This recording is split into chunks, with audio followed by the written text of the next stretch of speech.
നമ്മൾ ഇന്ന് ഓരോ കാര്യങ്ങളുമായിട്ട് ഇന്ന് അധിക കാര്യങ്ങളൊന്നും പറയുന്നില്ല.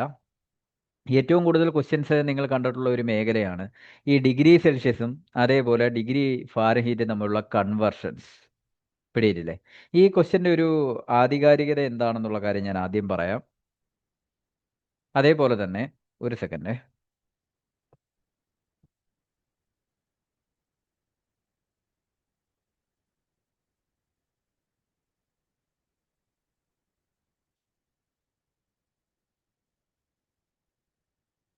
ഈ ക്വസ്റ്റ്യൻ്റെ ഒരു ആധികാരികത എന്താണെന്നുള്ള കാര്യം ഞാൻ ആദ്യം പറയാം.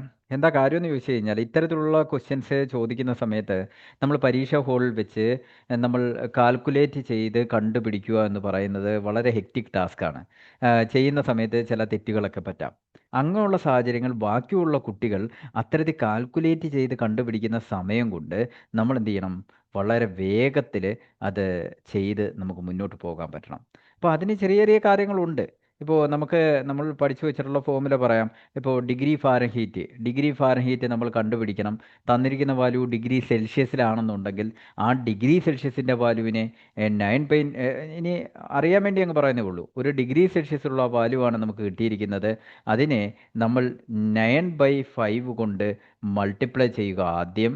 അത് കഴിഞ്ഞതിന് ശേഷം അതിൻ്റെ കൂട്ടത്തിൽ 32 ആഡ് ചെയ്യുക. ഇത്രയും കാര്യങ്ങൾ ചെയ്യുമ്പോഴാണ് നമുക്ക് കറസ്പോണ്ടിങ് ആയിട്ടുള്ള ഡിഗ്രി ഫാരൻഹീറ്റിലുള്ള വാല്യൂ കിട്ടുന്നത്. ഇത് ഈ 9/5 കൊണ്ടൊക്കെ മൾട്ടിപ്ലൈ ചെയ്തൊക്കെ വരുമ്പോൾ ചെറിയ എറർ വരും. അത് നമ്മുടെ മാർക്ക് അങ്ങ് കൊണ്ടുപോകും. അതേപോലെ തന്നെ രണ്ടാമത്തെ കാര്യം എന്താണെന്ന് ചോദിച്ചു കഴിഞ്ഞാൽ, നമ്മൾ ഇതേപോലെ പറയുന്ന ഒരു കാര്യമാണ് തിരിച്ചുള്ള കൺവെൻഷൻ. ഫാരൻഹീറ്റിൽ ഉള്ള ഒരു റീഡിംഗ് ആണ് തന്നിരിക്കുന്നത്. അതിൻ്റെ ഡിഗ്രി സെൽഷ്യസ് എത്രയാണെന്ന് നമുക്ക് കണ്ടുപിടിക്കണം. അപ്പോൾ നമ്മൾ കാൽക്കുലേറ്റ് ചെയ്യുന്നത് ആ എഫ് മൈനസ് 32 ആദ്യം കാണണം. എന്നിട്ട് ആ കിട്ടുന്ന വാല്യൂ എത്രയാണോ അതിനെ 5/9 കൊണ്ട് മൾട്ടിപ്ലൈ ചെയ്യണം. ഇതൊക്കെ വളരെ ബുദ്ധിമുട്ടുള്ള കാര്യമല്ലേ? ഇതല്ലാതെ എന്തെങ്കിലും മാർഗമുണ്ടോ? അതിനെപ്പറ്റിയാണ് നമ്മൾ ചർച്ച ചെയ്യാൻ പോകുന്നത്. എല്ലാം റെഡിയാണോ? ഞാൻ എപ്പോഴും പറയുന്ന ഒരു കാര്യമാണ്. ചെന്നൈ ESAയിലെ ഒരു പരീക്ഷയ്ക്ക് ചോദിച്ച ഒരു ക്വസ്റ്റ്യനാണ്. നമ്മളെപ്പോഴും ഐ ലെവലിൽ വെച്ച് നോക്കുന്ന തെർമോമീറ്ററിൻ്റെ റീഡിങ് എവിടെ സ്റ്റാർട്ട് ചെയ്യുന്നു, എവിടെ അവസാനിക്കുന്നു? പറഞ്ഞു.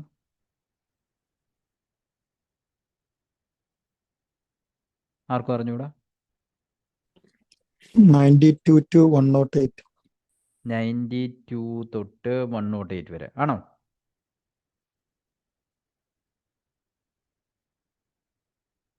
ആ റീഡിങ് റേഞ്ച് ഒരുപാട് തവണ ചോദിച്ചിട്ടുണ്ട്. ഇപ്പോൾ റീസെൻ്റായിട്ട് ആ ചെന്നൈ ESA പരീക്ഷയ്ക്ക് ചോദിച്ചെന്നുള്ളതേ ഉള്ളൂ. ഞാൻ ആ റീഡിങ് റേഞ്ചാണ് ഈ കൊടുത്തേക്കുന്നത്. 35°C തൊട്ട് 42 വരെ. ഡിഗ്രി സെൽഷ്യസ് ആണെങ്കിൽ ഈ ഒരു റേഞ്ചിൽ. ഇനി ഡിഗ്രി ഫാരൻഹീറ്റിലാണെങ്കിൽ 94 തൊട്ട് തുടങ്ങും. എങ്കിൽ 95 തൊട്ടാണ് അതിനകത്ത് വാല്യൂ കൊടുത്തേക്കുന്നത്. 95 തൊട്ട് 108, ഇതിനെ റൗണ്ട് ചെയ്ത് 108 വരെയാണ് അതിനകത്ത് മാർക്കിംഗ് ഉള്ളത്. ഇനിയെങ്കിലും ഒരു തെർമോമീറ്റർ കാണുമ്പോൾ ഇതെടുത്തൊന്ന് നോക്കൂ. ഈ രണ്ട് ലെവലിലും ഡിഗ്രി സെൽഷ്യസ് റേഞ്ച് ചോദിച്ചിട്ടുണ്ട്, ഡിഗ്രി ഫാരൻഹീറ്റ് റേഞ്ച് ചോദിച്ചിട്ടുണ്ട്. എന്താണ് ഇതിനകത്തുള്ള ഒരു ആപ്ലിക്കേഷൻ ഞാൻ പറയാൻ പോവാണ്. വളരെ ഇമ്പോർട്ടൻ്റ് ആണ്. ആപ്ലിക്കേഷൻ എന്താണെന്ന് ചോദിച്ചു കഴിഞ്ഞാൽ, നമ്മൾ ഈ ഒരുപാട് കാര്യങ്ങൾ ഈ കൺവെർട്ട് ചെയ്യാൻ വേണ്ടി പരീക്ഷയ്ക്ക് ചോദിക്കും. നമ്മൾ കൺവെർട്ട് ചെയ്തെടുക്കേണ്ടി വരും. പക്ഷേ ഈ കൺവെർട്ട് ചെയ്യാൻ വേണ്ടി ചോദിക്കുന്ന ക്വസ്റ്റ്യൻസ് ഇത്രയും വാല്യൂസേ ചോദിക്കത്തുള്ളൂ. ഒന്നുകിൽ 35 കൺവെർട്ട് ചെയ്യാൻ ചോദിക്കും, അല്ലെ 36 കൺവെർട്ട് ചെയ്യാൻ ചോദിക്കും, അല്ലെ 37 കൺവെർട്ട് ചെയ്യാൻ വേണ്ടി ചോദിക്കും, അല്ലെ 38 കൺവെർട്ട് ചെയ്യാൻ വേണ്ടി ചോദിക്കും. ആ രീതിയിലാണ് ക്വസ്റ്റ്യൻസ് കൂടുതലായിട്ട് ചോദിക്കാൻ സാധ്യതയുള്ളത്. കാരണം എന്താ? നമ്മുടെ തെർമോമീറ്ററിനകത്ത് ഇത്രയും റീഡിങ്ങാണ് ഉള്ളത്. വെള്ളം ചൂടാകുന്ന ടെമ്പറേച്ചർ എത്ര എന്ന് പറഞ്ഞേ? 100°C. 100°C എന്ന് പറഞ്ഞാൽ എത്ര ഡിഗ്രി ഫാരൻഹീറ്റ് ആണെന്നറിയോ നിങ്ങൾക്ക്? 212. നമ്മുടെ പരീക്ഷയ്ക്ക് ഇത് ചോദിക്കേണ്ട വല്ല ആവശ്യകതയുണ്ടോ? വെള്ളം ചൂടാക്കുന്ന ടെമ്പറേച്ചർ നമ്മൾ തെർമോമീറ്റർ വെച്ച് വല്ലതും ആണോ റീഡ് ചെയ്യുന്നത്? അല്ല. അപ്പോൾ ഈ ഒരു ക്വസ്റ്റ്യൻ ഇവിടെ സിഗ്നിഫിക്കൻസ് ഇല്ല. നമുക്ക് ആകെ ക്വസ്റ്റ്യൻ ചോദിക്കാൻ സാധ്യതയുള്ളത് ഈ 35നും 42നും ഇടയിലുള്ള ഏതെങ്കിലും ഒരു വാല്യൂ തന്നിട്ട് അതിൻ്റെ ഡിഗ്രി ഫാരൻഹീറ്റ് എത്രയാണെന്നോ അല്ലെങ്കിൽ നേരെ തിരിച്ചോ, ഈ ഒരു ക്വസ്റ്റ്യൻ മാത്രമേ ചോദിക്കത്തുള്ളൂ. അപ്പോൾ ഇത്രയും വാല്യൂസ് നമ്മളൊരു ഷോർട്ട് കട്ട് ഉപയോഗിച്ച് അങ്ങ് പഠിച്ചു വെച്ച് കഴിഞ്ഞാൽ പിന്നെ നമുക്ക് യാതൊരു പ്രശ്നവുമില്ല. ബാക്കിയുള്ള കുട്ടികൾ കാൽക്കുലേറ്റ് ചെയ്യാൻ വേണ്ടി ഇരിക്കുന്ന സമയത്ത് നമുക്ക് ആൻസർ ചെയ്ത് അങ്ങ് പോകാം. അപ്പം ഞാൻ ആദ്യത്തെ ഒരു കാര്യം നിങ്ങളോട് ചോദിക്കുകയാണ്, നിങ്ങൾക്ക് എല്ലാവർക്കും അറിയാവുന്ന ഒരു കാര്യം. ഈ 37 ഡിഗ്രി സെൽഷ്യസ് എന്ന് പറയുന്നത് 98.6 ഡിഗ്രി ഫാരൻഹീറ്റ് ആണെന്നറിയാത്ത ആരെങ്കിലും ഈ ക്ലാസ്സിലുണ്ടോ?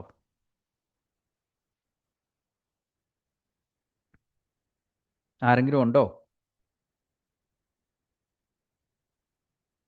ഇല്ല, എല്ലാവർക്കും അറിയാം. നിങ്ങളൊന്ന് കമൻറ്റ് ചെയ്യുമോ? ഒന്ന് ഇല്ല കമൻറ്റ് സാർ. ചെയ്യുകയോ ഒന്ന് സംസാരിക്കുകയോ ഒക്കെ ചെയ്ത് കഴിഞ്ഞാൽ ഇതൊരു ലൈവ് സെക്ഷനാണെന്ന് തോന്നും. എല്ലാവർക്കും അറിയാവുന്ന കാര്യമാണ്. അറിയാവുന്ന കാര്യത്തിൽ നിന്ന് അറിയാത്ത കാര്യങ്ങളിലേക്ക് നമുക്ക് പോയേ പറ്റൂ. അതുകൊണ്ടാണ് അറിയാമോ അറിയാമോ എന്ന് ചോദിക്കുന്നത്. ശരി, അതിനെ നോൺ ടു അൺനോൺ എന്ന് നമ്മൾ പറയും. ഇതൊരു ടീച്ചിങ്ങിൻ്റെ പ്രിൻസിപ്പിളാണ്. അപ്പോൾ ഈ 37 ഡിഗ്രി സെൽഷ്യസ് എന്ന് പറയുന്നത് 98.6 ഡിഗ്രി ഫാരൻഹീറ്റ് ആണ്. നമുക്കെല്ലാവർക്കും അറിയാം. ഇനി നമ്മൾ മനസ്സിലാക്കേണ്ടത്, സപ്പോസ് 38 ഡിഗ്രി സെൽഷ്യസ് എത്രയാണെന്ന് ചോദിക്കുവാണെങ്കിൽ നിങ്ങൾ വേറെ കാൽക്കുലേഷൻ ഒന്നും പോകണ്ട, കാണാതെ പഠിക്കാനും പോകണ്ട. ഇതിൻ്റെ കൂട്ടത്തിൽ 1.8 ഒന്ന് കൂട്ടിയാൽ മതി. 1.8 ഒന്ന് കൂട്ടി നോക്കിയേ. കൂട്ടാൻ അറിയാമല്ലോ, കൂട്ട്. 8 6 14,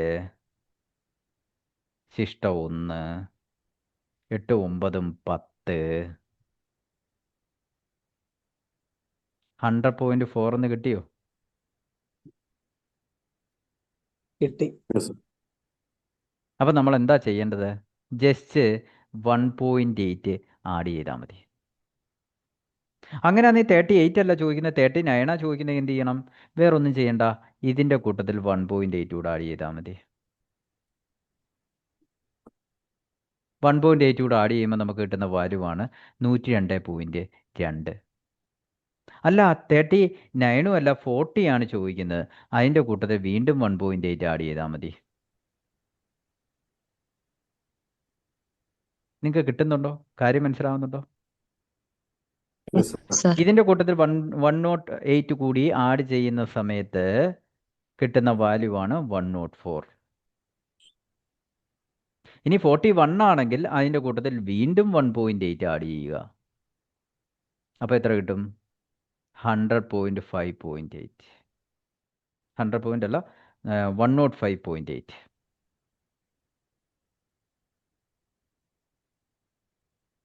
ദെൻ 42 ആണെന്നുണ്ടെങ്കിൽ അതിൻ്റെ കൂട്ടത്തിൽ 1.8 ആഡ് ചെയ്താൽ മതി. 1.8 ആഡ് ചെയ്യുമ്പോൾ നമുക്ക് കിട്ടുന്ന സംഭവമാണ് 107.6. സംശയമുള്ളവർ ഇതെല്ലാം കൂട്ടിയൊന്ന് നോക്കിക്കോളുക. ഇവിടെ നിന്ന് ഞാൻ ജനറലൈസ് ചെയ്ത് പറയുന്ന കാര്യം എന്താണെന്നറിയാവോ? ഈ 37 എന്ന് പറയുന്നത് 98.6 ആണെന്ന് അറിയാവുന്ന കുട്ടിക്ക് 38 36 കണ്ടുപിടിക്കണമെന്നുണ്ടെങ്കിൽ വേറെ പ്രത്യേകിച്ച് ഒന്നും ചെയ്യണ്ട.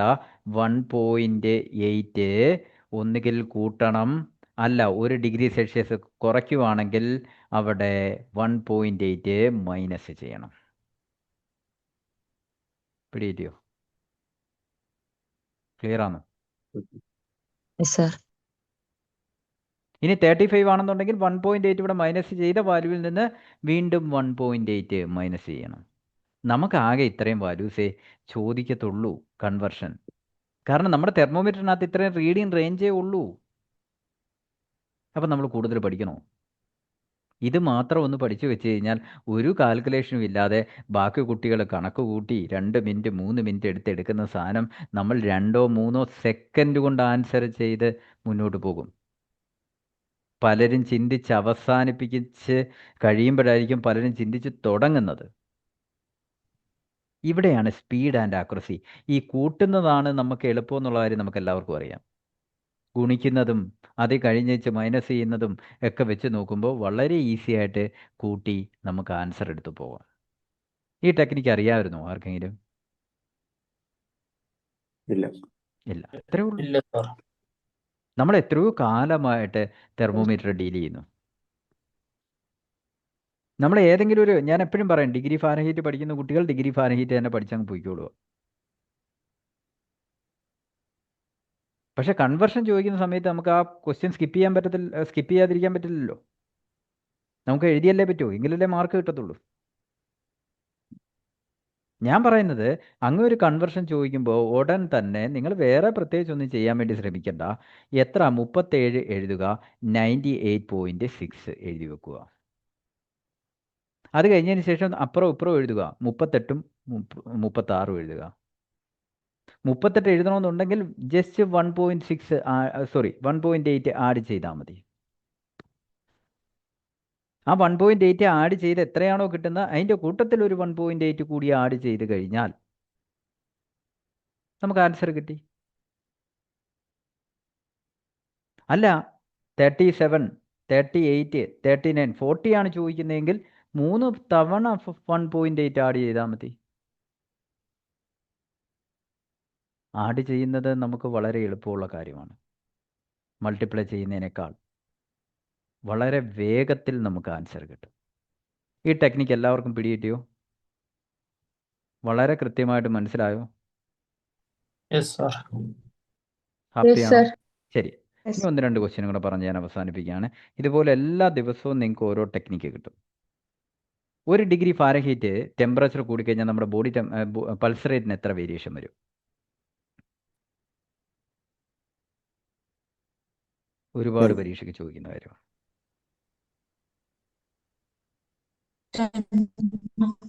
എത്ര? പൾസ് റേറ്റ് 10 കൂടും. 10.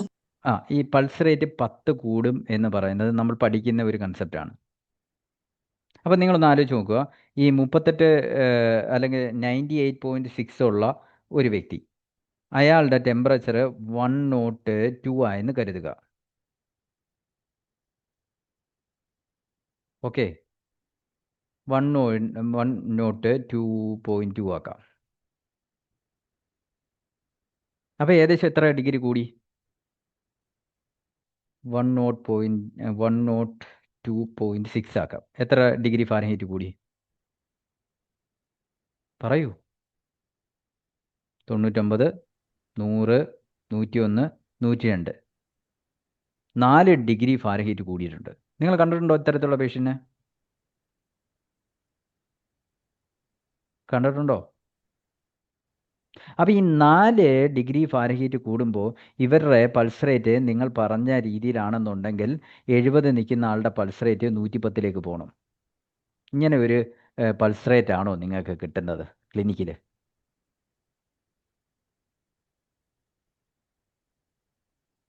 ആണോ? അല്ല. അപ്പോൾ ഈ 10 എന്ന് പറയുന്ന കണക്ക് ശരിയാണോ? ശരിയാണോ എന്ന് ചോദിച്ചാൽ ശരിയാണ്. നിങ്ങൾ മനസ്സിലാക്കിയതിനകത്താ തെറ്റ്. 1 ഡിഗ്രി ഫാരൻഹീറ്റ് ടെമ്പറേച്ചർ ഇൻക്രീസ് ചെയ്യുമ്പോൾ പൾസ് റേറ്റ് 10 ബീറ്റ് വരെ കൂടാം. 10 ബീറ്റ് വരെ മാക്സിമം കൂടാം. എന്നാൽ ചില ആൾക്കാർക്ക് ചിലപ്പോൾ 2 ആയിരിക്കും കൂടുന്നത്, ചിലർക്ക് 5 ആയിരിക്കും കൂടുന്നത്, ചിലർക്ക് 3 ആയിരിക്കും കൂടുന്നത്, ചിലർക്ക് 8 ആയിരിക്കും കൂടുന്നത്. മാക്സിമം 10 വരെ നമ്മൾ ഫിസിയോളജിക്കലി കൺസിഡർ ചെയ്തോണം. അല്ലാതെ എല്ലാവർക്കും കാൽക്കുലേറ്റ് ചെയ്ത് അപ്പം തന്നെ ഹാർട്ട് ബീറ്റ് 10 വെച്ച് മൾട്ടിപ്ലൈ ചെയ്യുവല്ല. ഇപ്പം കഥ മനസ്സിലായോ? 10 എന്ന് പഠിച്ചതിനകത്തുള്ള ഒരു തെറ്റിത്രയേ ഉള്ളൂ. 10 ബീറ്റ് ഒട്ടനടി കൂടുകയല്ല ചെയ്യുന്നത്. 10 ബീറ്റിനുള്ളിൽ എത്ര വേണമെങ്കിൽ മാക്സിമം 10 ബീറ്റ് വരെ കൂടത്തുള്ളൂ. അതിനപ്പുറം പതോളജിക്കലായിട്ട് കൺസിഡർ ചെയ്യണം. ഇപ്പം ക്ലിയർ ആയോ?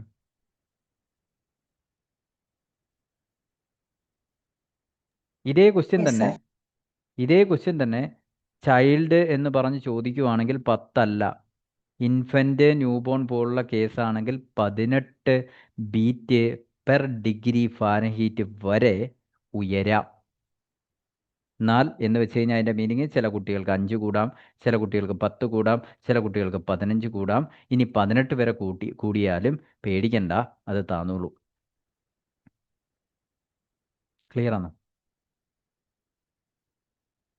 സാധാരണയായിട്ട് പൾസ് റേറ്റ് എന്ന് പറയുന്നത് ടെമ്പറേച്ചർ കൂടുന്നതനുസരിച്ച് കൂടാറാ പതിവ്. അത് കുറയുന്ന ഏതെങ്കിലും ഡിസീസ് ഉണ്ടോ എന്ന് ചോദിച്ചാൽ നിങ്ങളത് പറയും. Typhoid fever. ടൈഫോയിഡ് ഫീവർ എന്നുള്ള ഒരു ഓപ്ഷൻ ഇല്ലെങ്കിൽ എന്ത് പറയേണ്ടി വരും? Enteric fever. അല്ല, ടൈഫോയിഡ് ഫീവറിൻ്റെ മറ്റൊരു പേരാണ് എൻട്രിക് ഫീവർ. അതില്ല എങ്കിൽ മെനിഞ്ചൈറ്റിസ് കൂടി ഒന്ന് മനസ്സിൽ വെച്ചേക്കണം. ഈ മെനിഞ്ചൈറ്റിസ് വരുന്ന സമയത്ത് അതിൻ്റെ അക്യൂട്ട് സ്റ്റേജിൽ മെനിഞ്ചസ് ബ്രെയിന് ബാധിക്കുന്നതാണ്. അവിടുന്ന് ഒരു നെർവ് താഴോട്ട് വരുന്നുണ്ട്, ലോങ്ങസ്റ്റ് ക്രേനിയൽ നെർവ്. പേര് പറ. വാഗസ്. വാഗസിന് സ്റ്റിമുലേഷൻ ഉണ്ടാവും. വാഗസ് പാരാ സിമ്പത്തറ്റിക് നെർവസ് സിസ്റ്റത്തിൻ്റെ ആളാണ്. സ്വാഭാവികമായിട്ടും റേറ്റ് താഴോട്ട് പോകും. ടൈഫോയിഡും റേറ്റ് കുറയ്ക്കുന്നത് ഇതുകൊണ്ടാണ്. സ്റ്റൊമക്കിലും ഇൻഡസ്റ്റൈനിലും സപ്ലൈ ചെയ്യുന്ന വേഗസ് നെർവിന് സ്റ്റിമുലേഷൻ ഉണ്ടാകുന്നതിൻ്റെ ഫലമായിട്ടാണ് അതും ഹാർട്ടിലേക്ക് എത്തി റേറ്റ് കുറയ്ക്കുന്നത്. ഇപ്പോൾ ഏകദേശം ഒരു ധാരണ കിട്ടിയോ? വളരെ കുറച്ച് സമയമേ ഞാൻ ഇന്ന് എടുത്തിട്ടുള്ളൂ, കൂടുതൽ സമയത്തേക്ക് പോയിട്ടില്ല. കുറേ കാര്യങ്ങൾ, ഇതുവരെ അറിയാത്ത കുറേ കാര്യങ്ങൾ മനസ്സിലാക്കാൻ പറ്റിയോ? ഓക്കെ. അപ്പോൾ നമുക്കിന്ന് വൈൻഡപ്പ് ചെയ്യാം. എഫക്റ്റീവ് ആയിട്ടുണ്ട് എങ്കിൽ നിങ്ങളൊരു കമൻ്റ് ഇട്ടേക്കുക. ദെൻ നിങ്ങളുടെ ഗ്രൂപ്പിലെ ഫീഡ്ബാക്ക്. ഈ പ്ലാറ്റ്ഫോം എനിക്ക് അറേഞ്ച് ചെയ്തിരുന്നത് മറ്റൊരാളാണ്. അപ്പം ഞാൻ ഇതേപോലെ ഇത് കൊടുക്കാം എന്ന് പറയുമ്പോൾ ഇത് നിങ്ങൾക്ക് ഗുണം ചെയ്യുന്നുണ്ടോ ഇല്ലയോ എന്ന് പുള്ളി ചോദിക്കുവാണെങ്കിൽ നിങ്ങൾ അതിന് വ്യക്തമായ ഒരു മറുപടി കൊടുത്തേക്കണം. മനസ്സിലായല്ലേ? അല്ലെങ്കിൽ ഞാൻ റിക്വസ്റ്റ് ചെയ്യുമ്പോൾ എനിക്ക് പ്ലാറ്റ്ഫോം കിട്ടത്തില്ല. പ്ലാറ്റ്ഫോം കിട്ടിയില്ല എങ്കിൽ എനിക്ക് നിങ്ങളിലേക്ക് എത്താൻ പറ്റില്ല. അതാണ് ഇതിനകത്ത് വരുന്ന ഒരു ദോഷവശം. അതുകൊണ്ട് ഇത് മനസ്സിൽ വെച്ചാൽ പോരാ, നിങ്ങൾ ജസ്റ്റ് നിങ്ങൾക്ക് പ്രയോജനപ്പെടുന്നുണ്ടെങ്കിൽ ജസ്റ്റ് കമൻറ്റ് ചെയ്തേക്കുക. ഓക്കെ. അപ്പോൾ താങ്ക് യു സോ മച്ച്. നമുക്ക് മീറ്റ് ചെയ്യാം അടുത്ത ക്ലാസ്സിൽ. Thank you sir. Thank you. Sir, അപ്പോ 5 ഡിഗ്രി ഫാരൻഹീറ്റ് പോകുമ്പോൾ 50 ബീറ്റ് വരെ കൂടാമെന്നാണ് പറയുന്നത്. 5 ഡിഗ്രി ഫാരൻഹീറ്റ് വരെ കൂടുമ്പോൾ 50 ബീറ്റ് വരെ കൂടിയാൽ നമ്മൾ ഫിസിയോളജിക്കലായിട്ട് കൺസിഡർ ചെയ്യാം. എന്ന് വെച്ച് കഴിഞ്ഞാൽ ഷാർപ്പായിട്ട് 50 വരെ കൂടാമെന്നുള്ളതല്ല. 5 ഡിഗ്രി ഫാരൻഹീറ്റ് ഉയരുമ്പോൾ ശരീരത്തിലെ മെറ്റബോളിസം അത്രമാത്രം ഉയരും. ശരീരത്തിലെ മെറ്റബോളിസം കൂടുതലായിട്ട് പോകുമ്പോൾ അവിടേക്ക് വളരെ കൃത്യമായിട്ടും ഹാർട്ട് സപ്ലൈ ചെയ്ത് കൊടുക്കണം. ഓക്സിജനും ന്യൂട്രിയൻസും വളരെ കൃത്യമായിട്ട് രക്തം അവിടെ എത്തിച്ചു കൊടുത്തെങ്കിൽ മാത്രമേ ആ ഒരു പ്രോസസ്സ് നടക്കുകയുള്ളൂ. അപ്പോൾ ഹാർട്ടിന് കുറച്ച് കൂടുതലായിട്ട് പമ്പ് ചെയ്യേണ്ടി വരും. ആ പമ്പ് ചെയ്യുന്നതിൻ്റെ ലിമിറ്റാണ് നമ്മൾ ഈ പറയുന്ന മാക്സിമം 50 എന്ന് പറഞ്ഞു വെച്ചേക്കുന്നത്. ചിലപ്പം 105 ഡിഗ്രിയുടെ ഏതെങ്കിലും ഒരു പോയിന്റിൽ പൾസ് റേറ്റ് 50 വരെ പോകാം. അത് കഴിഞ്ഞ് താഴോട്ടിഞ്ഞ് വരും, 30 ആകും, അല്ലെങ്കിൽ 20 ആകും. ചില ആൾക്കാരിൽ ആദ്യം തന്നെ മാക്സിമം 20 പോകത്തുള്ളൂ. നമ്മൾ ചില കാര്യങ്ങൾ പറയുന്ന സമയത്ത് ഒരു ലിമിറ്റ് വെക്കുമല്ലോ, ഇതുവരെ നോർമലായിട്ട് പിടിച്ചോ, ഇതിനപ്പുറം പോയാൽ ശ്രദ്ധിക്കണം. അത്രയേ ഉള്ളൂ ആ കണക്കിൻ്റെ സിഗ്നിഫിക്കൻസ്. ക്ലിയർ ആണോ? ക്ലിയർ ആണ് സാർ. ശരി. അപ്പോൾ താങ്ക് യു. കാണാം.